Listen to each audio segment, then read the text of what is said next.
तो चलिए इसी के साथ बढ़ते हैं खबरों में आगे। मुख्यमंत्री मोहन यादव का अमरवाड़ा का दौरा है। अमरवाड़ा में बीजेपी को बड़ी जीत मिली है। तो वहीं कांग्रेस के गढ़ रहे अमरवाड़ा में बीजेपी का कब्जा अब देखने को मिला है। तो वहीं सीएम मोहन यादव जनता का आभार जताएंगे। तो वहीं अब वृक्षारोपण कार्यक्रम में भी मुख्यमंत्री मोहन यादव शामिल होने वाले हैं। ये बड़ी जानकारी आपकी टीवी स्क्रीन पर है। कांग्रेस के गढ़ रहे अमरवाड़ा पर भारतीय जनता पार्टी ने अब फतेह हासिल की है। इसीलिए भी बीजेपी के लिए मध्य प्रदेश की जीत और ज़्यादा बड़ी हो जाती है। अब धीरे धीरे गुजरात के बाद भारतीय जनता पार्टी का गढ़ मध्य प्रदेश बनता जा रहा है। मुख्यमंत्री मोहन यादव का अमरवाड़ा का दौरा है। इस दौरान जनता से अपील भी करेंगे कि भारतीय जनता पार्टी पर अपना विश्वास बनाए रखें और आभार भी जताएंगे। ज्यादा जानकारी के साथ हमारे ब्यूरो चीफ गौरव शर्मा भोपाल से हमारे साथ लाइव जुड़ चुके हैं। गौरव शर्मा, अमरवाड़ा की जीत बड़ी जीत बीजेपी के लिए, क्योंकि कांग्रेस का अब तक गढ़ रहा था, अब भारतीय जनता पार्टी की जीत हुई है, इसलिए भी बीजेपी के लिए इस जीत के कई मायने हो जाते हैं। देखिए बसंत, मध्य प्रदेश भाजपा जो है वो हमेशा जहां भी चुनाव जीतती है वहां जश्न मनाती है। इससे दो चीजों में उसको फायदा होता है। एक तो ये कि जो कार्यकर्ताओं ने मेहनत की है, जो परिश्रम किया है, उसके नतीजे जब सफलता में तब्दील होते हैं तो कार्यकर्ताओं को ऊर्जा मिलती है।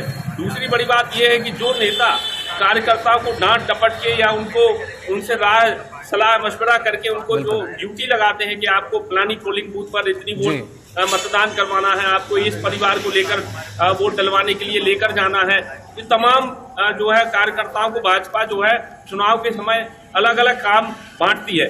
ऐसे में जब चुनाव जीतती है और अगर वापस उन कार्यकर्ताओं से अगर नेता संवाद ना करें, अगर उन नेताओं बड़े छोटे कार्यकर्ताओं से बड़े नेता ना मिले, तो कहीं ना कहीं जो है दूरी बढ़ जाती है।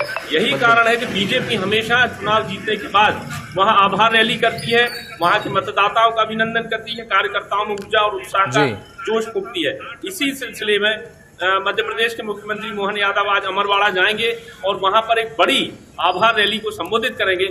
वो वसंत, एक बात ये भी है कि निश्चित तौर पर जिस तरीके से 17 साल बाद बीजेपी को अमरवाड़ा विधानसभा चुनाव में जीत हासिल हुई है, लगातार पिछले 17 सालों से कांग्रेस पार्टी का विधायक वहां से चुनता जा रहा था। कांग्रेस पार्टी का और कमलनाथ का गढ़ कहा जाता था छिंदवाड़ा। जिस तरीके से इस बार लोकसभा चुनाव में नकुलनाथ चुनाव हारे और अब जो है अमरवाड़ा सीट पर भी जो उपचुनाव हुए उसमें फिर बीजेपी जीत गई, तो निश्चित तौर पर कमलनाथ के किले को कांग्रेस के किले में सेंध बीजेपी ने लगाई है। 17 साल बाद अमरवाड़ा सीट बीजेपी के खाते में आई है, तो निश्चित तौर पर यही वजह है कि आज मुख्यमंत्री समेत तमाम बड़े नेता और कार्यकर्ता इस आभार रैली में शामिल होंगे। बिल्कुल, वृक्षारोपण कार्यक्रम में भी मुख्यमंत्री शामिल होंगे। गौरव, तो देखिए भारतीय जनता पार्टी की तरफ से अब इस जीत को सेलिब्रेट किया जा रहा है मध्य प्रदेश में, अमरवाड़ा में जो बीजेपी को जीत मिली है। लेकिन साथ ही साथ बात दूसरे राज्यों की अगर मैं करूं गौरव, तो कहीं कहीं पर जहां पर अच्छा प्रदर्शन नहीं हुआ वहां पर कार्य समिति की बैठक भी हो रही है, हार पर समीक्षा भी हो रही है।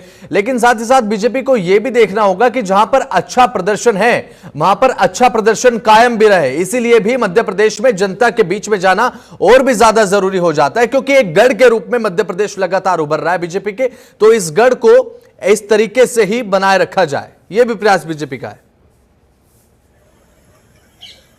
देखिए बसंत, राजमाता सिंधिया, कुशाभाऊ ठाकरे, पंडित दीनदयाल उपाध्याय के जमाने से मध्य प्रदेश जो है जनसंघ और आरएसएस का गढ़ रहा है। बीजेपी यहाँ बहुत मजबूत रही है। आपको बता दें, जब भी कोई राष्ट्रीय कार्य समिति की बैठक या राष्ट्रीय कार्यकारिणी की बैठक होती है भाजपा की, तो मध्य प्रदेश के नेताओं का वहां पर प्रेजेंटेशन कराया जाता है कि वो किस तरीके से बूथ लेवल पर चुनाव जीतते हैं, किस तरीके से आम जनता तक केंद्र की योजना और राज्य की योजनाओं को पहुंचाते हैं, किस तरीके से लोगों से संवाद स्थापित करते हैं और कैसे आम जन को घरों से निकालकर मतदान स्थल तक ले जाते हैं। वही बीजेपी का मेन कार्यकर्ता है, वही बीजेपी का वोट बैंक है। अभी हाल ही में विधानसभा चुनाव मध्य प्रदेश ने जीता था 2023 में नवंबर दिसंबर में। उसके बाद एक बीजेपी की बड़ी बैठक हुई राष्ट्रीय स्तर पर। मध्य प्रदेश के बीजेपी अध्यक्ष ने वहां बाकायदा एक सेशन रखा बीजेपी ने, तो मध्य प्रदेश बीजेपी के अध्यक्ष ने वहां प्रेजेंटेशन दिया कि विधानसभा चुनाव में कैसे मध्य प्रदेश में बीजेपी की हालत खराब थी और कैसे वो इतने भारी बहुमत से मध्य प्रदेश में चुनाव जीती। तो निश्चित तौर पर मध्य प्रदेश में जो कार्यकर्ताओं में उत्साह है, उस उत्साह को बनाए रखने के लिए और जनता में भरोसा बनाए रखने के लिए बीजेपी ये तमाम प्रयास करती है और इसमें वो सफल भी होती है। वसंत। चलिए ठीक है, बहुत बहुत शुक्रिया गौरव, आप जुड़े, महत्वपूर्ण जानकारी आपने साझा की।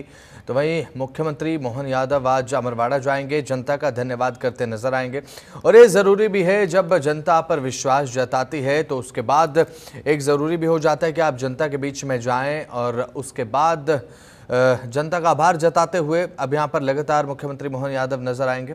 और साथ ही साथ वृक्षारोपण कार्यक्रम में भी शामिल होंगे मुख्यमंत्री मोहन यादव। वृक्षारोपण कार्यक्रम में मुख्यमंत्री मोहन यादव जो है वो पहुंचेंगे। अमरवाड़ा में कार्यक्रम आज है, एक रैली को संबोधित करेंगे, जनता का आभार जताते नजर आएंगे मुख्यमंत्री। अमरवाड़ा का दौरा काफ़ी खास अपने आप में है और अमरवाड़ा में बीजेपी को बड़ी जीत मिली है, क्योंकि यहाँ पर उपचुनाव हुआ। उपचुनाव में अब ये जो अमरवाड़ा की सीट है, विधानसभा सीट, अब भारतीय जनता पार्टी के खाते में आ चुकी है। और विधानसभा चुनाव को लेकर भी अब एक संदेश गया है, क्योंकि अभी हाल ही में देखिए विधानसभा चुनाव मध्य प्रदेश में देखने को मिला। लोकसभा चुनाव से पहले नवंबर दिसंबर की अगर बात करें, नवंबर दिसंबर 2023 में विधानसभा चुनाव हुए, उसमें भारतीय जनता पार्टी की आउटस्टैंडिंग परफॉर्मेंस मध्य प्रदेश में देखने को मिली। उसके बाद लोकसभा चुनाव में 29 की 29 लोकसभा सीट मध्य प्रदेश से बीजेपी को मिली। और उसके बाद अब जो उपचुनाव हुआ, अमरवाड़ा की सीट जो कि कांग्रेस का गढ़ मानी जाती रही, इस उपचुनाव में भी भारतीय जनता पार्टी को जीत मिली।